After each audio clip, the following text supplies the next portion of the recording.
这期视频我们讲一下特朗普他这个一地鸡毛的对外政策之所以想做这个视频呢，是因为我看到有一期王局之安的节目，他讲的是这个特朗普怎么样跟普京在私下里勾兑，然后牺牲了乌克兰的利益这个节目看完以后，我发了一个推特说，我说王局在这个视频当中竟然没有提到美国战略重心的转移，我觉得不太能够理解当然，王局看到我这个推文之后，也回复说，视频里不是没有提到这个事儿，而是说他们判断美国的战略重心会因为特朗普的这个孤立主义而转移回到美国国内。那这个判断呢，说实话跟我个人的观点其实是相去甚远的。我自己认为美国其实是在重返亚太，而这个战略是会严重影响到中国的。那今天这个视频就跟大家聊一聊为什么我会有这个判断呢？开始之前，我们还是需要对于国际的这个经济和政治的局势有一个整体的认识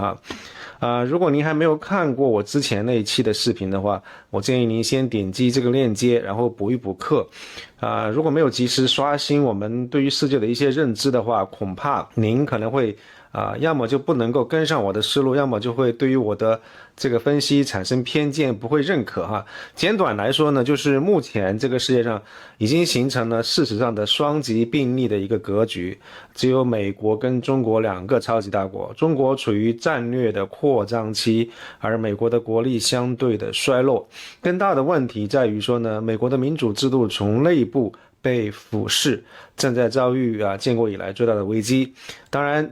川普上台以后，他目前正在做很多事情，拨乱反正刮骨疗毒。所以呢，注意我这里的判断双极并立的格局就意味着说，欧洲其实已经退出了中美所在的第一梯队。那为什么这么说呢？其实我对于欧洲的这个观察从1年前就已经开始了。那个时候呢 GPT 刚刚兴起，如火如荼，所有的人都忙着在创业跟进 AI 的这个热潮。那只有欧盟呢，把出台了全世界第一部监管 AI 的法律当作是他们的一个重大的成就，在那里大肆庆祝。如果您有兴趣想要去翻一翻那个时候的推文的话，你会发现在留言区其实会有很多的人对于这件事情非常的不以为然，原因就在于说大家其实都是苦这个欧盟的监管久矣因为欧盟这些政客其实完全的脱离实际，脱离群众，他们极左追求那些环保的，莫名其妙的就整理这个瓶盖，矿泉水的瓶盖上加一个小尾巴，这么就折腾这些东西，他们不关心创新，他们关心的是如何管制言论自由，怎么样以保护隐私等等其他非常高尚的道德的借口，以监管的名义来固步自封所以在这之后一直到现在，坦白说欧洲的表现一直都没有能够让人有过意外。所以如果大家有兴趣考古的话，你完全可以去翻一翻我以前发在推特上的一些数据其实欧洲一直以来他们的表现都非常的拉胯，这方面的数据非常多。我这里可以放几个近期的数据，比如说这个是自然指数Nature 的这个 index 关于论文发表的排名，我们会发现世界上最先进的这些研究型大学前10名有9个都是中国的大学，如果是看前50名的话，基本上有一半是中国的大学，一半是美国的大学。那与 AI 相关的这些专利的申请数量上来看，中国也是一个碾压的存在，其次是美国。欧洲你可以看到这个数量是非常少的。那最新的关于量子计算的研究，我们也会发现是中美两国同时取得了突破，这里也没有欧洲什么事儿。那这边我们会发现一直以来其实是有一些有识之士最著名的就包括法国总统马卡龙，其实都一直在呼吁，在大声疾呼欧盟放松监管，但是喊了这么多年没有什么兴趣想要改，直到前几天感受到了来自于特朗普这边的一些压力以后，欧盟总算开始有一个表态，说要去掉一些不必要的繁文缛节。那我们从这个推文当中，从这个新闻当中，我会发现欧洲到底有多痴迷于这些监管呢？那有一个数据可以体现这一点，从2019年到2024年这5年期间，欧盟制定了14000项的法律法规，平均每一年2800项法律。欧洲企业每一年在行政成本上花费1500亿欧元。但是如果你看到这个新闻，你很开心说他们终于知道要整改了，那我觉得你如果真的指望他们会像美国一样用马斯克的斗鸡团队进行大刀阔斧式的改革的话，那你一定是想多了。负责删减这些繁文缛节的这个负责人说了，就是欧洲依然需要保持其高环境和社会标准，所以他们根本就不是认真的。所以如果我们着眼于现在来看的话，这个地图上红色、蓝色跟黄色3个区域代表的是中国、欧洲跟美国3个地点，其实贡献了全球50%的 GDP。那如果你着眼于未来来看的话呢，你其实可以把中间蓝色部分的欧洲这块可以去掉了，因为欧洲已经掉队了。如果我们看回就是谷歌大佬对于 AI 的这个在全球发展的一个情况进行的总结的话，我相信他的话对于欧洲人来说是非常扎心的。就是美国以后要跟加拿大搞好关系，因为加拿大水电资源丰富，劳动力便宜，而且离美国很近。欧洲呢已经没有戏了，因为布鲁塞尔也就是欧盟所在地，它一直都在摧毁科技新的机会。可能法国还有一点希望，因为马卡龙他一直想要就是极力促进这个 AI 在法国的发展，但是德国不行了，其他欧洲国家更提都不用再提了。所以结论就是未来是 G2 的格局，就是不存在所谓的多极的格局，世界上只有2个超级大国，中国跟美国，没有欧洲什么事儿了。所以记住这一点很重要，因为欧洲不再是世界的中心之一，以后世界的中心只在于这个北美和东亚2个地方。所以这个地方要请大家先更新一下您的认知哈。从经济数据上来看的话，过去20年印太地区的经济增速是远远超过欧美的，亚洲 GDP 年均增速达到 3.6%， 是显著高于欧洲的 1.3% 和北美的 1.7%。那这个非常高速的一个增长呢，会让亚洲在全球经济中的这个占比迅速上升，到2030年预计将会达到 40%， 超过任何其他地区，而其中中国一家就会占全球 GDP 的 20%。那所以中国的这个经济规模会大致相当于北美或者欧洲。那相比之下，欧洲的经济增速放缓了，所以它的这个在世界经济当中的这个份额会越来越低。那我们也在上一期的视频当中其实也聊起过经济重心的一个概念，简而言之就是用一个比较形象非常直观的经济学指标来告诉大家，因为欧洲已经不再重要了，欧洲越来越边缘化了，而亚太越来越重要，所以东升西降这件事情是正在进行时正在发生的事情。那我们也看到包括芯片人工智能在内的一些高科技产业其实也都是布局在东亚。那欧洲的话，除了荷兰有一个光刻机，我其实想不到还有什么其他的高科技产业。而且现在就算德国一直以来引以为傲的这个汽车产业也都已经被中国打垮了。所以其实另外一方面，亚太地区经济崛起以后带来的后果就是欧洲被边缘化，随之而来的变化就是美国与亚太地区的这个经贸往来，大家的这个经济的联系是越来越密切，越来越频繁。那所以亚太的繁荣稳定其实对于美国来说非常重要，因为如果亚太一旦乱起来以后，美国的经济也会受到重创。所以美国非常看重在本地区的盟友，比如说日韩，而日韩的话，他们都属于是本土的能源没办法自给自足，需要就是从国外进口，而这个航路是需要依赖美国海军的保护。所以保持在亚太地区的一个主导地位，对于美国来说是他们的核心利益。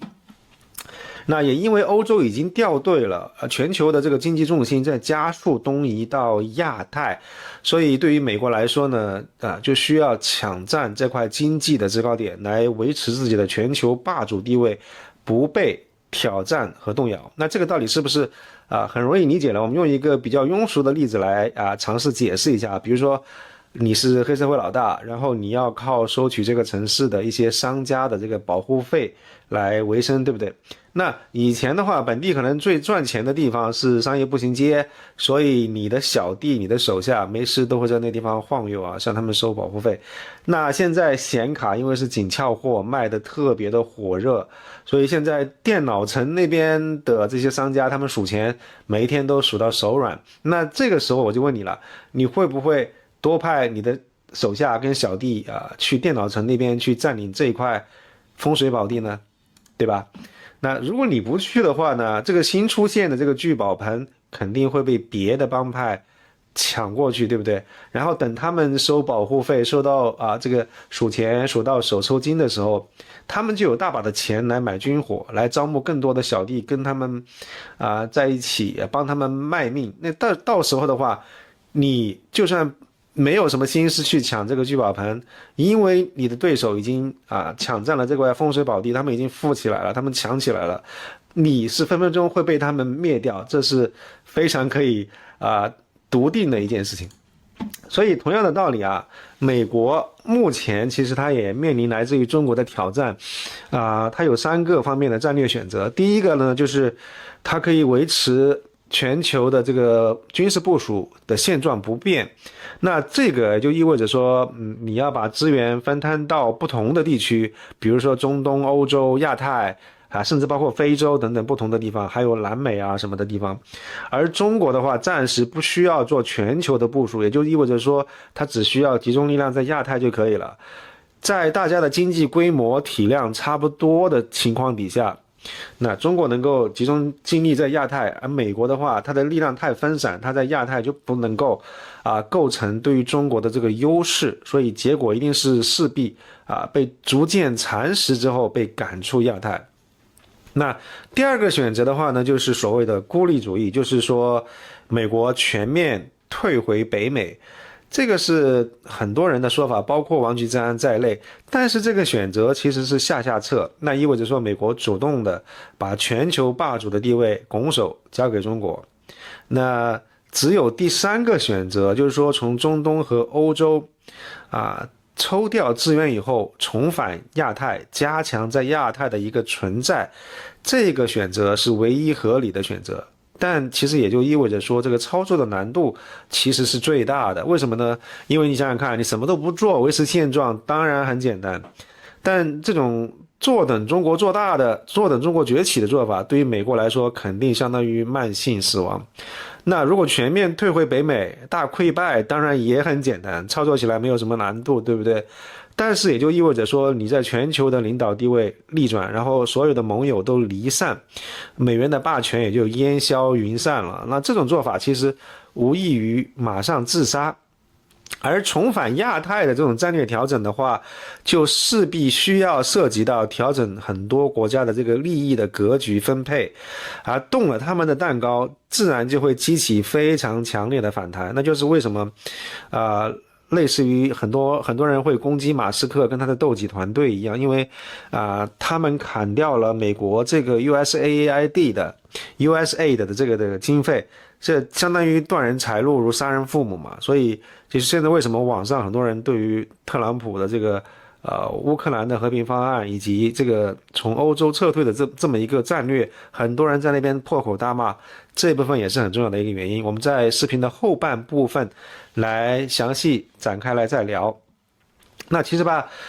重返亚太这个事儿呢，其实并不是一个什么非常新鲜的事物因为奥巴马时代的那个美国呢，就已经制定了转向亚洲的这个 rebalancing 这么一个策略来遏制中国。但很可惜，转向亚洲这个战略并没有被认真的贯彻落实，这一个呢，也是美国过去10几年应对中国崛起的其中一个最大的战略失误。那失败的原因当然有很多了，比如说当时中国的不管是经济实力还是军事的力量，相对于美国来说，它的这个挑战没有那么的迫切。另外一方面的话，这个美国政府虽然制定了一个合适的战略，但它并没有认真的去执行。其中一个原因可能也是因为缺乏一些重大的危机事件来推动美国政府他们的一个不管是这个意识或者是行动上的一个转变。另外的话，其实最重要的一个根本的原因，就是因为当时美国一直是在全球部署嘛，本身它作为世界警察，经常会被其他地区发生的一些突发事件，比如说中东，一会儿又是伊朗又怎么样了，一会儿欧洲俄罗斯又占领了克里米亚，各种事件会分散了美国的精力跟注意力。那所以，虽然这个重返亚太的战略没有得到认真的贯彻落实，但我们现在回过头来看的话，还是会发现说，过去这十几年，美国也不是啥都没做。比如说，在反恐战争高峰时期吧，然后美国在中东驻军一度超过了25万人，但是随着这个伊拉克、阿富汗战争的结束，美国也迅速的缩减了在这个地方的驻军最终2023年左右，仅仅保留了非常有限的一些特遣部队。冷战结束了以后呢，美国在欧洲的驻军也从30万人降到接近6万人左右。然后这个俄乌战争爆发了以后，当然这个短期内又增兵到了10万，但多数人都是一些这个应急的轮驻那在预算跟资源方面呢，其实美国也一直都在调整重心，比如说将部署到太平洋地区的这个海空军力量从原先的5成升高到6成，然后关岛日韩菲澳等各个地方的这个军事基地呢，也在被优先的得到强化。而且与这个相对平稳的放在欧洲的这个所谓威慑倡议 EDI 这个预算不一样的地方，就是对于太平洋的威慑倡议 PDI 的这个预算是持续增加的，以及用于在亚太前沿阵地升级基础设施，包括基地弹药储备部署远程火力各方面的这方面的一些预算都在增加。我们看到 PDI 的预算从2021年开始大幅增加，到2024年财年度已经超过90亿美金预计到2025年的时候还会更多。对，而且近几年美国在亚太地区，我们看到它的这个合纵连横的动作也不断但是我个人的判断是，美国它是不会在亚太搞什么所谓的这个亚洲版的北约。那也许我会单独出一个视频讲解一下我自己的理由跟判断。那所以其实重返亚太呢，这个战略并不是什么秘密行动，它也没有是非常设计特别精巧的一些什么操作。其实人家美国人已经公开了这个操作10几年了，网络上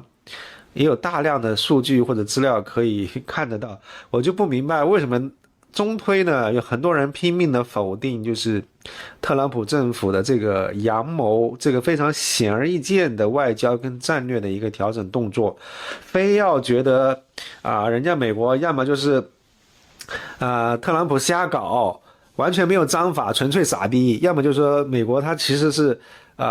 为了战略收缩龟缩回北美，就是完全不管世界上发生的事情了。我觉得在我看来，这些人的想法都非常的奇怪。其实美国的这个战略转型，它的这个分析呢，也不是我自己个人在这边臆测，人家的这个国防部长本人都亲自讲述了这个特朗普政府的一个战略设想。我们听一下。You are visiting Africa as one of your first points in your duty. Does that mean that defense level more quickly based on the ability to degrade the enemy? So this is a very important part of the world for us. The president feels that way as well, and we're honored to be here. About capabilities, about leadership, about stepping up. Leader of the free world, defending American interests, is going to need to make sure we're focused properly on the Communist Chinese and their ambitions in the Indo-Pacific and, as I mentioned before, around the world. So we would be remiss in not reviewing force posture everywhere, but it would be the wrong. 所以呢，其实美国的战略重心正在从欧洲逐步转向亚太。那与此同时的话，当然美国也会花一些时间和精力在国内改善他们的边境安全。军事部署方面的话呢，美国现阶段它不会立刻马上减少欧洲的驻军，但是它会 review 现有的这个部署，然后它当然是希望欧洲这些国家承担更多的防务责任，帮他们分担一下，然后让美国能够更加专注于亚太来遏制中国。那此外的话呢，美国它也在优化它自己的国防预算，来确保军费的这个分配更加合理聚焦于优先的这些事项上面。对，所以我们要记住一点，就是美国不仅它是需要调整战略重心重返亚太，而且还需要快一点，这个动作要快，因为事实上留给美国的这个窗口期也只有5年左右的时间。说实话，5年的时间转瞬即逝，如果不是特朗普这种相对比较流氓的作风的话，换了如果现在是哈里斯或者拜登他们来执政，我相信他们100%是完成不了这个战略转型的。到时候美国如果时间到了以后想要再重返亚太，那个时候我相信亚太其实这个主导权已经易主了。美国没有美国什么事儿了，美国到时候想重返亚太已经没有什么着力点可以去做这件事情了。对，你想想看，中国在军事科技上的进步是一日千里连续10来年下饺子，这个海军的规模其实已经超过了美国。接下来的5年的话，这个差距会被进一步的扩大。而且对于美国来说，更可怕的一点，更绝望的一点在于说呢，他们看不到追赶的希望，因为现在制造业都转移到了中国，美国本土这个产业空心化造成的一个后果非常严重的就是中国跟美国他们造船能力的比值是230:1，这个悬殊，这个差距太悬殊了，基本上很难能够追赶得上。短时期内唯一能够指望的就是依靠日本跟韩国的这个造船能力来帮助美国去追赶，但问题是日韩它本身也在亚太，所以真的美国需要花更多时间在亚太，这是肯定的。从另外一个角度来看，我们发现公认的这个台海冲突爆发的时间点2027年，其实距离现在也就剩下1年半不到2年。那到目前为止，我们没有发现任何方面，就是没有看到各方面有想要修正或者延后这个时间点的迹象而且很明显，中国是在从各个方面都在进行战争的准备而且也密集的看到，我们发现比如说中国的一些新的军事科技的进步，比如说6代机明显早于美国然后我们这段时间其实也发现西方国家的这个拉垮的程度也是真的远远超出了我们的想象。比如说这里有一篇英国报刊文章的观点，就是中国目前正在开发的一款排水量12万吨的这个新型超级航母，据说是核动力航母如果能够满载100架战斗机率领这个航母的护航编队出现在英吉利海峡的话，一艘航母的这个空中打击能力就能够把英国整个空军打趴下。那如果同时中国派出2艘航母出现在这个英吉利海峡的话，就可以完全碾压英国的所有的现有的军力。那所以现在很多人还觉得说欧洲面临的头号安全威胁是俄罗斯，这个观点再过几年，可能5年之内就会过时。那所以也就是为什么我们反复在强调的一点，就是为什么美国不应该继续在乌克兰这个事情上跟俄罗斯纠缠太久的一个原因。因为这个事件这个世界变化的太快了，所以其实对于美国来说，最佳的一个战略就是投入最先进的海空力量，来加强在亚太地区的军事存在，与这个日韩澳非等盟友强化军事合作，来建立以美国为中心的安全和规则体系。而在欧洲的话呢，应该由盟友来承担更多地面部队跟这个区域防空的责任，美国只侧重于这个核威慑跟快速增援以及情报的这个资源。另外的话呢，美国其实因为它本身的长处是有强大的一个战略空运跟海运的能力，所以它其实可以建立一支这个比较灵活的全球机动部队，来确保需要的时候它可以及时调配资源，在不同的战区来增援，这个让它保持一定的灵活性那所以在这样的一个力量跟责任分配的框架底下呢，其实美国是有可能能够有效的集中资源在亚太，来应对日益严峻的来自中国的这个竞争，同时可以避免在欧洲再度陷入无休止的这个纷争呢，或者是要承担无止境的一个驻军的负担。那我们看到就是昨天美国国防部的一个负责政策的一个副部长埃尔布里奇这个科尔比他在参议院军事委员会的听证会上有一个非常系统的发言，他提出了抗衡中国、局部防卫台湾、北约责任再平衡等一些战略框架，所有这些其实都预示着美国国防战略呢要发生非常重要的调整。那他在这个发言当中就提到说，中国正在以惊人的速度在扩张跟现代化核武库，而美国呢自身的这个核武库却面临着老化的问题很严重。而在常规军力方面，在亚太地区，中国的这个军事实力已经非常显著的改变了地区的力量平衡。说人话就是，其实美国已经有点扛不住了。所以由于这个军事力量对比的这个急剧恶化呢，美国对于最新的台湾形势的这个判断就是，美国目前在台湾海峡已经不再具备能够对抗中国的绝对的军事优势，也就是说，想要在台湾海峡打败中国已经不太现实了。那如果非要说追求全面保卫台湾的话，一定会导致徒劳，就最终会失败，而且代价过高，可能美国承担不起这个代价。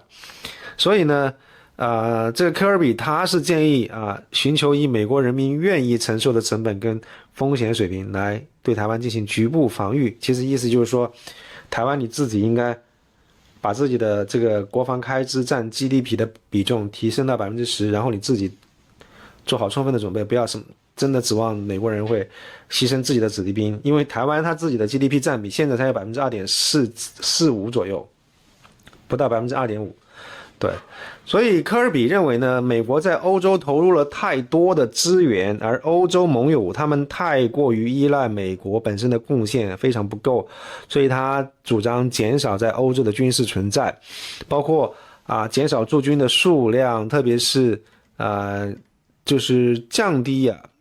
对欧洲安全的绝对的承诺，然后让欧洲盟友承担起他们自身安全的主要责任。因为毕竟这些事情俄罗斯的威胁是在欧洲大陆，离这个美国离北美洲还隔了大洋呢，所以他们为什么欧洲他自己不能够承担多一点责任呢？对，我觉得这是非常容易能够理解的，但是要操作起来实现起来依然是一个非常艰巨的任务。因为欧洲这些国家都是巨婴的心态，他们北约各国搭便车占便宜的，他这种心态是非常普遍相当严重的。我们可以看到每一个成员国他们的国防开支在 GDP 的占比都基本上没有什么达到2014年就设定的这个标准 2%， 几乎没有什么国家达到这个标准。对，而这个 2% 的这个目标已经提出来这么久了，大家都没有什么动力来达标，原因就在于说大家都习惯了把这部分钱拿去做了讨好选民的事情，比如说去增加福利开销对，然后甚至为了讨好这些难民，然后给他们非常好的一些福利，让他们住酒店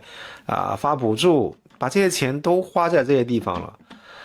尤其是那些远离俄罗斯的那些南欧国家，他们更加没有什么动力想要去增加这个国防方面的开支。对，所以其结果就是我们看到美国一家就默默承担了北约 70% 的开支。说实话，这样真的公平吗？在经济上真的可持续吗？凭什么美国人就活该被人占便宜呢？对不对？占了便宜不说，还要被欧洲人鄙视，说美国人大老粗，你看不够人家欧洲人这么会享受生活，这么优雅，对不对？而且在援助乌克兰这件事情上同样也是这样，美国一家的这个援助款比其他欧洲国家加起来还要多。尤其是我这里最看不惯的就是这个法国法国作为欧洲大国在欧洲发生的战争，他们家援助的款项只有加拿大的一半，与英国跟德国相去甚远。说实话实在是挺丢人的。那如果美国人决定不再继续填这个无底洞的话，欧洲在没有美国人的情况底下能够保卫自身吗？那这个《经济学人》周刊做过一个计算，要达到这个效果的话，需要的这个国防开支至少要达到 GDP 的3.5%、2%是肯定不够的，甚至有的人在说要达到5%以上。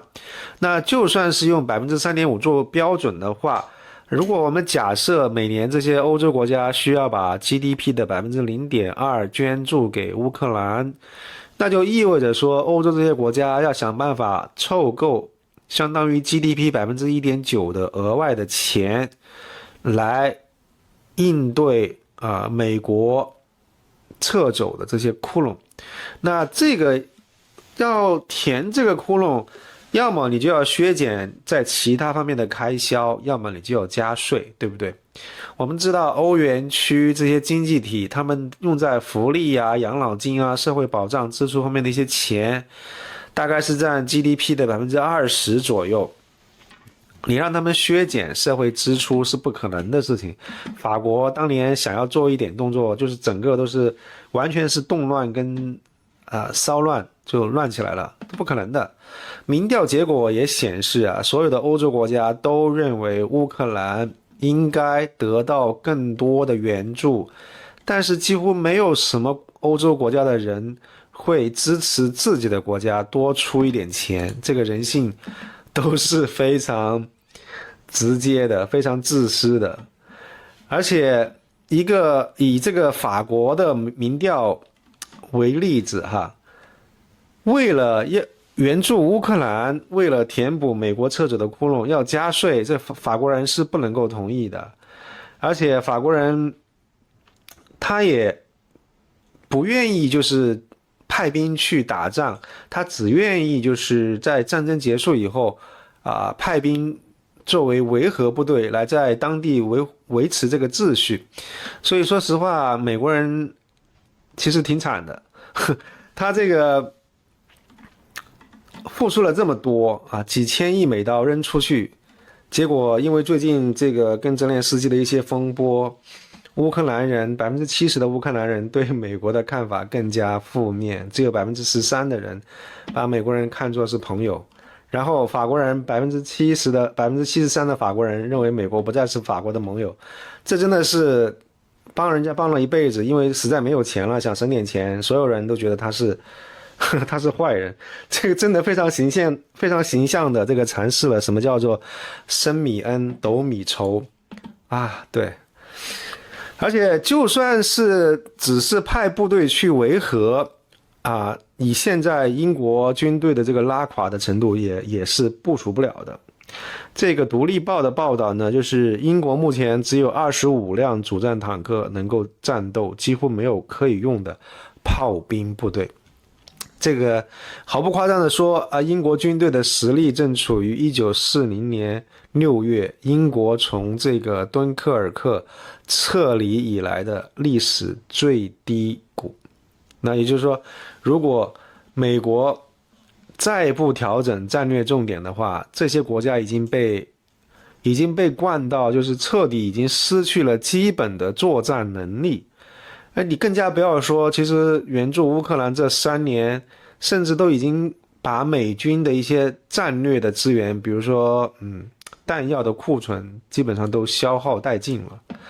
所以如果美国决定退出北约，不再继续支持乌克兰的话，就算欧洲人能够想办法凑齐了这个钱的缺口，按照《经济学人》周刊的计算，没有个10年，欧洲人是没有办法有能力独自应对俄罗斯的。所以还记不记得我们在前面一些 slide 提到的，就是美国重返亚太的这个5年时间窗口期以5年对10年，现在美国在欧洲要面临的这个尴尬的处境，就是非常形象的体现了出来。对，所以现在最真实的状况就是，一方面欧洲他是真心希望美国不要抛弃他们，因为他们习惯了有人兜底习惯了不花钱搞国防，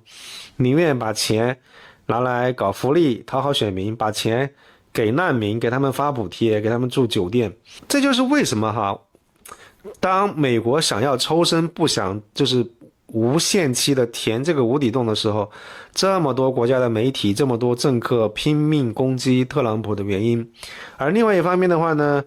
欧洲眼看着美国决心要抽身，还装出一副就是誓死捍卫乌克兰自由的这种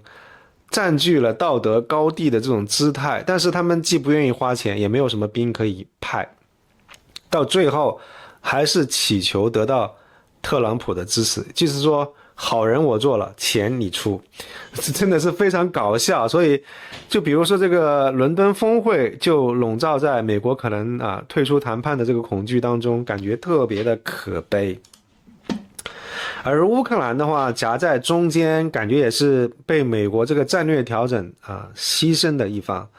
为了服务于美国的这个重返亚太的战略呢，作为弱国